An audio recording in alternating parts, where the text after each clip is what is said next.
Hello दोस्तों, मेरा नाम है रहनुमा और मैं आपका स्वागत करती हूँ जीएस स्टडी कॉर्नर पे। दोस्तों, आज हम इतिहास पढ़ेंगे। इतिहास में हम आधुनिक भारत के इतिहास के बारे में पढ़ रहे थे। तो आज का जो टॉपिक है आपका बंगाल पर अंग्रेजों का आधिपत्य या बंगाल पर अंग्रेजों का अधिकार के बारे में हम पढ़ेंगे। इससे पहले हमने कई वीडियो बनाई हैं आधुनिक भारत पर, तो अगर आपने वो वीडियो नहीं देखी है आप उन वीडियो को देख सकते हैं, जिसमें मैंने यूरोपीय कंपनियों का आगमन, उनकी कंपनी की स्थापना का क्रम और जो उनके गवर्नर आए हैं उन सारी चीजों को भी उसमें मैंने डिस्कस किया है। तो जो भी इंपॉर्टेंट पॉइंट्स बन सकते थे, जो भी कंपनियां आई थी, उन सारी कंपनियों को मैंने डिटेल से उस वीडियो में बताया है। तो आज हम ये देखेंगे कि ब्रिटिशर्स ने कैसे भारत में अपना अधिकार करना, अपना साम्राज्य विस्तार करना, ये किस तरह से प्रारंभ किया और शुरुआत वो कहाँ से करते हैं। तो शुरुआत में कहाँ से करेंगे? बंगाल से करेंगे। आपने सुना होगा प्लासी का युद्ध, बक्सर का युद्ध, ये सारी चीजें आपने सुनी होंगी। तो ये वाले जो युद्ध है, यहाँ से ही वो क्या करेंगे, शुरुआत कर देंगे अपना भारत पर अधिकार करना। तो बंगाल सबसे ज्यादा इंपॉर्टेंट है। बंगाल के बारे में पढ़ेंगे। बंगाल से रिलेटेड जो भी नवाब हैं, इंपॉर्टेंट उनसे पॉइंट्स बन सकते हैं, उन सारी चीजों को हम इसमें डिस्कस करेंगे। ठीक है, तो चलिए हम अपने टॉपिक पर चलते हैं। बंगाल पर अंग्रेजों का आधिपत्य। तो इसमें सबसे पहली बात कि बंगाल में ऐसी क्या खास बात थी कि बंगाल पे क्यों अधिकार करना चाहते थे? क्योंकि बंगाल एक बहुत ही ज्यादा महत्वपूर्ण मुगलों के समय का, आप जानते हैं 1707 में क्या होता है, 1707 में औरंगजेब की मृत्यु हो जाती है। औरंगजेब कैसा होता है, एक केंद्रीकृत शासन उसके हाथ में होता है, मजबूत शासक होता है, तो ये उसकी ताकत होती है। जब तक वो मुगलों की औरंगजेब रहता है, तो जब तक क्या होता है, ब्रिटिशर्स अपनी ताकत नहीं फैला सकते थे, क्योंकि उनकी शक्ति जो थी वो मुगलों से बहुत ज्यादा पीछे थी। तो जब तक वो क्या करेंगे, अपना विस्तार करने के बारे में नहीं सोचेंगे, सिर्फ व्यापार करते रहेंगे। लेकिन केंद्रीकृत शासक जो होता है वो खत्म हो जाता है औरंगजेब के मरते ही, और फिर क्या होता है, उसके बाद बहुत ही कमजोर मुगल शासक आते हैं जिनसे कुछ भी नहीं होना है ना। तो वो शासक आते हैं और क्या होता है, अंग्रेज अपना विस्तार करना प्रारंभ कर चुके होते हैं। वही उन्हें क्या मिल जाता है, स्वर्ण फरमान मिल जाता है। ये सारी चीजें मैंने उस वीडियो में बताई हैं। ठीक है, तो आज हमारा जो बंगाल है, तो बंगाल के बारे में पढ़ रहे हैं। तो बंगाल में क्या होगा, बंगाल बहुत ही ज्यादा, अगर हम देखें तो कृषि की दृष्टि से देखें बहुत ही ज्यादा महत्वपूर्ण था उस समय।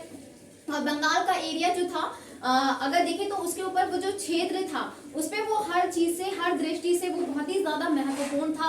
वहां पर से क्या थे, आप जानते हैं, वहां पर परिवहन किया जा सकता है वहां पर, और व्यापार भी आसानी से किया जा सकता है, क्योंकि वहां पर भी क्योंकि वहां समुद्र से लगा हुआ है और वहां पर भी व्यापार किया जा सकता है। ठीक है, चलिए आज की जो बात है, तो बंगाल के बारे में देख रहे थे। बंगाल क्या था, जो बंगाल वाला उस समय एरिया था, जब मुगलों का समय था, मुगलों ने जब वहां पर अधिकार में था, तो बंगाल जो था वो उस समय क्या था, मुगलों के अधीन था, मुगलों का प्रांत था। तो प्रांत को मुगल में क्या कहते हैं, सूबा था। तो जो बंगाल उस समय था, वो औरंगजेब के समय तक बंगाल उसके अधीन था, उसका सूबे में आता था। तो बंगाल एक सूबा था, जो उसका महत्वपूर्ण सूबा था। अब बंगाल था, बंगाल जो उसका एरिया अगर देखें तो उसका विस्तार कहाँ तक था, तो बंगाल सिर्फ बंगाल में एरिया नहीं था, बंगाल वाले इलाके में बंगाल, बिहार, उड़ीसा, ये इतनी चीजें उसमें मिली हुई थी। इतना भारी बंगाल का एरिया उस समय में था। अभी की तरह अगर सिर्फ बंगाल नहीं था, बंगाल के अंदर कितने आ रहे हैं, तो बंगाल, बिहार, उड़ीसा वाला क्षेत्र जो है वो बंगाल के अंडर में ही आता था। और उस समय बंगाल में क्या हुआ करते थे, नवाब हुआ करते थे। तो बंगाल पर प्रशासन कौन कर रहा था, क्योंकि बंगाल जो था, शासन किसके हाथ में था, मुगलों के हाथ में था। तो मुगलों का ये क्या था, एक प्रांत था, एक मुगलों का सूबा था, और उस सूबे में क्या होगा, सूबेदार होगा। तो औरंगजेब जिस समय बादशाह था, उस समय मुगल का जो बंगाल का सूबेदार कौन था, बंगाल का सूबा कौन देख रहा होगा, तो जो उसका अधिकारी होता है, बंगाल का जो मेन अधिकारी, मुख्य अधिकारी होता था, उसे कहते थे सूबेदार। तो उस समय कौन था, जिस समय औरंगजेब बादशाह था, वहां का औरंगजेब था, तो अजीम शान के पास क्या था, बंगाल का सूबेदारी किसके पास थी, अजीम शान के पास थी। और दीवानी किसके पास थी, तो दीवान कौन था उस समय, तो मुर्शिद कुली खां था। ये वही नाम है जो बाद में जाके क्या बनेगा, बंगाल की स्वतंत्र स्थापना करेगा। ठीक है, तो ये बंगाल का सूबेदार अजीम शान था औरंगजेब के समय, और वहां का दीवान उस समय कौन था औरंगजेब के समय, तो मुर्शिद कुली खान था। मुर्शिद कुली खां को सूबेदार नियुक्त कर देगा, क्योंकि 1707 में क्या हो जाएगी, उसकी मृत्यु हो जाएगी। उसके बाद फर्रुखशियर, उसके बाद कई मुगलों में आएंगे और आपने एक नाम सुना होगा फर्रुखशियर का। तो फर्रुखशियर के इतिहास में किस नाम से जाना जाता है, उसे घृणित कायर के नाम से जाना जाता है। तो वो क्या करता है, मुर्शिद कुली खां को, जो दीवान था उस समय, मुर्शिद कुली खां को सूबेदार नियुक्त कर देगा। कौन नियुक्त करेगा, फर्रुखशियर इसको नियुक्त कर देगा, बंगाल का सूबेदार बना देगा। जो दीवान था उसे क्या बना दिया, सूबेदार बना दिया। अब क्या होगा, जो बंगाल का इलाका, क्योंकि बंगाल जो था वो, बंगाल का जो इलाका था वो हर दृष्टि से अत्यंत समृद्ध था, चाहे आपकी कृषि चीज हो, चाहे, क्योंकि उस समय जो व्यापार हो रहा था वो मुख्य व्यापार आपका देखें तो अंग्रेज और सारी कंपनियां अपना अपना फैक्ट्री वहां लगाना चाहती थी और स्थापित भी करेंगी, क्योंकि वहां पे जो एरिया है, वो जो क्षेत्र है वो हर दृष्टि से संपूर्ण समृद्ध था, तो इसलिए वहां पे इसकी अहमियत ज्यादा है। अब बात करेंगे अंग्रेज, शुरुआत भी इसीलिए इसी पर से ही करेंगे। मुर्शिद कुली खां की बात करें तो मुर्शिद कुली खां 1723 से लेकर 1727 तक बंगाल का नवाब बनेगा।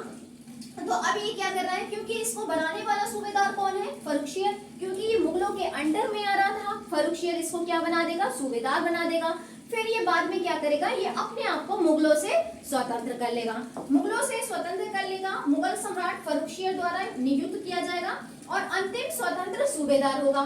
क्योंकि ये अंतिम सूबेदार क्यों होगा, क्योंकि फर्रुखशियर इसको नियुक्त करेगा और ये अपने आप को स्वतंत्र कर लेगा, फिर ये मुगलों के अधीन नहीं रहेगा। ठीक है, तो अब हम देखते हैं आगे आगे क्या होगा कि इसने, अच्छा, इससे रिलेटेड जो भी इंपॉर्टेंट पॉइंट्स हैं हम उन चीजों पे ही डिस्कस करेंगे, बहुत ज्यादा डिटेल में जाने की कोशिश नहीं करेंगे। तो ये इसने क्या क्या मुख्य काम किए, तो कृषि तकावी ऋण देना शुरू किया, जो खेती करने के लिए आगामी अग्रिम जो कर दिया जाता था तो वो दिया, या फिर आप क्रेडिट वाला देख सकते हैं, तो वो टैक्स भी इस तरह से ये लगाएगा। ठीक है, ये इस तरह का ऋण देने की करेगा ताकि कृषि में और बढ़ावा दिया जाए। और क्या करेगा, जो मुख्य इंपॉर्टेंट पॉइंट है, इसका इंपॉर्टेंट मेन चीज है, ये क्या करेगा, राजधानी को ढाका से मुर्शिदाबाद में फिक्स करेगा। तो इसकी पहले जो बंगाल की राजधानी होगी वो कहाँ थी, ढाका में थी, लेकिन ये बाद में कहाँ कर देगा, तो मुर्शिदाबाद में कर देगा। तो इसकी अपनी राजधानी का परिवर्तन करेगा, ये अपनी राजधानी का परिवर्तन करेगा। अब हम देखते हैं इसका उत्तराधिकारी कौन बनेगा। तो उत्तराधिकारी कौन बनेगा, इसका दामाद शुजाउद्दीन जो होगा वो क्या बन जाएगा, इसका उत्तराधिकारी बन जाएगा। तो ये चीज आपने देख ली। अब हम देखते हैं अलीवर्दी खां। अलीवर्दी खान, इसके बाद भी क्या होगा, इसके बाद शुजाउद्दीन बैठेगा, लेकिन शुजाउद्दीन के बारे में डिटेल में नहीं पढ़ेंगे, क्योंकि इतिहास किसके बारे में ज्यादा पढ़ा जाता है, या तो वो अच्छा काम करके गया हो या फिर उसने कुछ बुरे काम किए हो, क्योंकि याद उसी को रखा जाता है जिसकी कोई कहानी हो। तो शुजाउद्दीन जो होता है, शुजाउद्दीन के बारे में हम डिटेल में नहीं पढ़ेंगे। इसने मुख्य काम क्या किया है, तो इसने मुख्य काम किया है राजधानी ढाका से मुर्शिदाबाद में कर दी है, स्थानांतरित की है। उसके बाद शुजाउद्दीन आएगा, उस शुजाउद्दीन के बाद फिर सरफराज आएगा, फिर बाद में कौन आ जाएगा, अलीवर्दी खां। तो अलीवर्दी खां से आपके क्वेश्चन पूछे जाते हैं, अलीवर्दी खां को हम पढ़ेंगे। तो अलीवर्दी खां का समय क्या है, 1740 से लेकर 1756 तक का जो समय है वो अलीवर्दी खां के नाम है बंगाल का। ठीक है, अब अगर देखें तो अलीवर्दी खां ने कैसे लिया, ये बंगाल को कैसे जीता, बंगाल पर अधिकार कैसे किया। तो बंगाल का अगर हम इतिहास पढ़ रहे हैं तो गिरिया का युद्ध होता है 1740 में। 1740 में गिरिया का युद्ध होता है। गिरिया के युद्ध में कौन भाग लेता है, सरफराज लेता है और अलीवर्दी खां लेता है। अलीवर्दी खां कौन होता है, ये उस समय क्या होता है, बिहार का सूबेदार होता है, क्योंकि जब औरंगजेब की मृत्यु हो जाती है तो आपका ये आपका भारत है। जब 1707 में औरंगजेब की मृत्यु हो जाती है तो जो मुगल जो एक ही में सत्ता सब फैली हुई थी, जो मजबूती से जकड़ी हुई थी, वो क्या हो जाएगी, फिर वो छोटे छोटे भागों में टूट जाएगी। इस तरह से छोटे छोटे भागों में टूट जाएगी, मुगलों की शक्ति टूट जाएगी, क्योंकि बाद के जो आएंगे, जो शासक आएंगे वो कैसे होंगे, बहुत ज्यादा कमजोर होंगे, बिल्कुल निखट्टू होंगे, है ना। तो ये छोटे छोटे टूट जाएंगे। फिर जो है छोटे छोटे में आएगा तो आपका अलीवर्दी खां होगा, आपका जिस तरह से बंगाल का है, ये अलग अलग छोटे छोटे में बंटने लगेंगे। तो ये बिहार का सूबेदार अलीवर्दी खां क्या करेगा, क्योंकि सरफराज इस पे बैठा हुआ है, ये बंगाल पे शासन कर रहा है। यहाँ से आप लाइन देख सकते हैं, मुर्शिद कुली खां, पहले मुर्शिद कुली खां आएगा, उसके बाद उसका दामाद शुजाउद्दीन आएगा, शुजाउद्दीन के बाद सरफराज खां बैठेगा, और सरफराज खां बैठा होगा तब एक युद्ध होगा, गिरिया का युद्ध 1740 में होगा। इसी में क्या डिसाइड होगा, सरफराज इसमें हार जाएगा, अलीवर्दी खां ये जीत जाएगा, और जब ये जीत जाएगा तो क्या कर देगा, अलीवर्दी खां बन जाएगा अगला बंगाल का नवाब। नवाब बनने वाला अगला नवाब कौन हो जाएगा, अलीवर्दी खां बन जाएगा। तो सबसे पहले ये काम क्या करेगा, ये मुगलों को राजस्व देना बंद कर देगा। हालांकि इसने क्या कर दिया था, आपका मुर्शिद कुली खां था, इसने क्या किया था, अपना स्वतंत्र शासन कर लिया था, अपना स्वतंत्र बंगाल कर लिया था, स्थापित कर दिया था, लेकिन फिर भी पूर्ण रूप से पूरी तरह से इसने स्वतंत्र नहीं किया था। ये स्वतंत्र करता है लेकिन पूर्ण रूप से नहीं करता है, राजस्व ये वक्त के वक्त पहुंचाता रहता है। इसी तरह से मुर्शिद कुली खां भी राजस्व देता रहेगा मुगलों को, फर्रुखियत को, फिर शुजाउद्दीन भी मुगलों को देता रहेगा, सरफराज खां भी देगा। लेकिन जब अलीवर्दी खां आकर बंगाल का नवाब बनेगा तो ये मुगलों को जो राजस्व देना था, राजस्व जो देने का काम किया जा रहा था, वो क्या कर देगा, ये राजस्व देना बंद कर देगा। अब ये क्या करेगा, और क्या करेगा, साथ ही साथ अंग्रेजों की तुलना मधुमक्खियों के छत्ते से करेगा। देखिए एक चीज हमने पढ़ी थी, इस वाली वीडियो में नहीं, हमने उस वाली वीडियो में डिटेल से पढ़ी थी।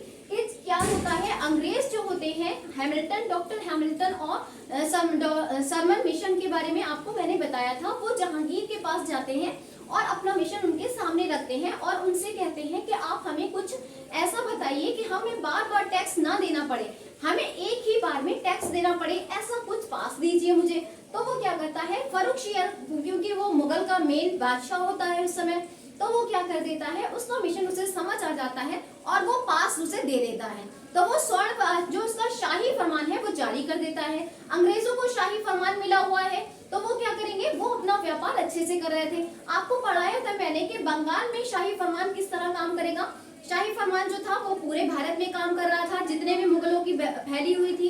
तो क्योंकि उस शाही फरमान को कोई कैंसिल भी नहीं कर सकता था, ये भी नहीं कह सकता था कि आप हमारे यहाँ शाही फरमान नहीं काम करेगा या नहीं कर सकता, क्योंकि उस समय भी मुगलों के भले ही उनके जो शासक हों वो कमजोर हों, लेकिन मुगलों की ताकत उन लोगों से जो छोटे छोटे राज्य थे उनसे कहीं ज्यादा उस समय भी थी, और कोई भी शासक ये नहीं कर सकता था कि उस शाही फरमान को ना माने, क्योंकि ना मानेगा तो उसे क्या करना पड़ेगा, मुगलों का सामना करना पड़ेगा। इसलिए कोई इस मसले में नहीं पड़ना चाहता था।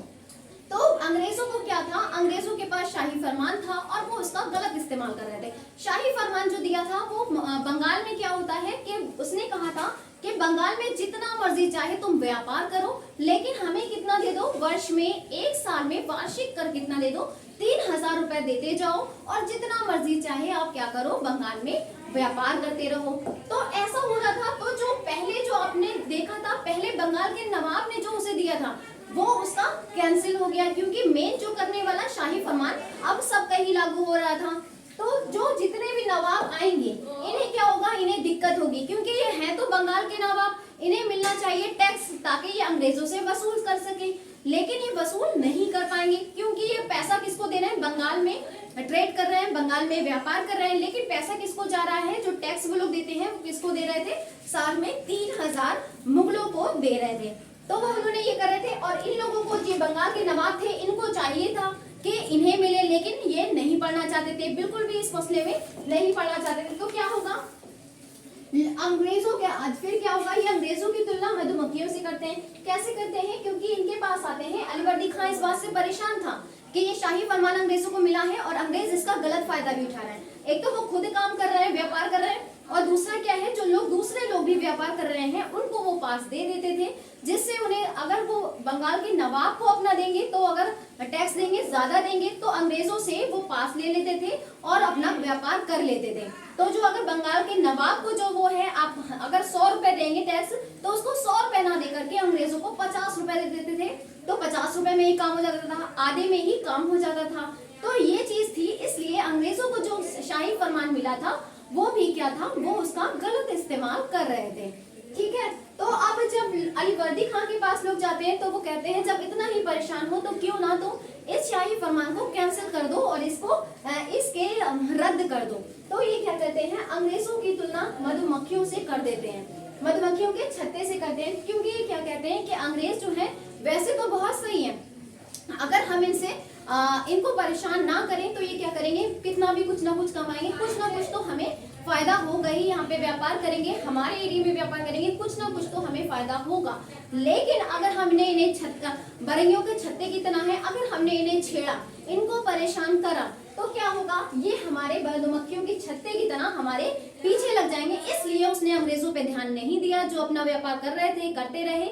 उसने इस मामले से कोई मसला नहीं रखा और क्या कहा, अंग्रेजों की तुलना मधुमक्खियों के छत्ते से करने वाला कौन था, तो अलीवर्दी खां था। इसने इस छत्ते में हाथ नहीं डाला। अब अगर कहें तो उस समय जब अलीवर्दी खां का समय चल रहा था बंगाल पर, तो क्या होता है, भारत का जो बंगाल वाला एरिया होता है वो बिल्कुल भारत का स्वर्ग कहा जाने लगा था, क्योंकि वो हर दृष्टि से क्या था, समृद्ध था, संपूर्ण था। इसलिए उस समय भारत का स्वर्ग कहा जाने लगा। वो अलीवर्दी खां अपने कामों पर ध्यान देता है, ना कि अंग्रेजों का जो ट्रेड हो रहा था उस पर ध्यान नहीं देता है। ठीक है, अब इसका उत्तराधिकारी कौन बनेगा, इसका उत्तराधिकारी सिराजुद्दौला बनेगा। अगला नवाब सिराजुद्दौला बनेगा, जिसके बारे में आप ब्लैक होल की घटना पढ़ेंगे और भी कई चीजें हम उसमें डिटेल में पढ़ेंगे। तो आज के लिए इतना ही। अगर आपको मेरी वीडियो पसंद आई हो तो प्लीज वीडियो को लाइक करें, शेयर करें, कमेंट करें और हाँ, चैनल को सब्सक्राइब करना ना भूलें। Thank you for watching my video.